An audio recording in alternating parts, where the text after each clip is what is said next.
გიორგი ბარათაშვილის გათავისუფლების არგუმენტირებულ მიზეზებს ითხოვს თანამშრომელთა ნაწილი. საზოგადოებრივი მაუწყებლის საინიციატივო ჯგუფი სამეურვეო საბჭოს გადაწყვეტილებას აპროტესტებს და განცხადებით მიმართავს.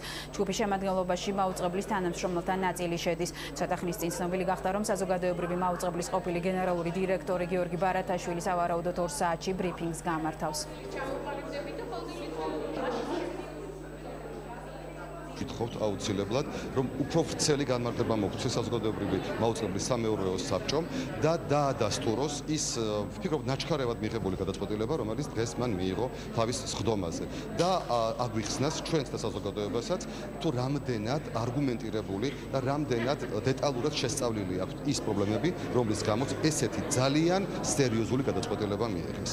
მივმართავთ საზოგადოებას, მივმართავთ პარლამენტს და ალბათ მოვითხოვთ რომ სასტრაფოდ შევიდეს ცვლილებები მაუწყებლობის შესახებ ინიცირებულ კანონში, რომელიც შეტანილია უკვე პარლამენტში, რათა შეიცვალოს ბორდის არჩევის წესი და ახალი ბორდი აირჩეს.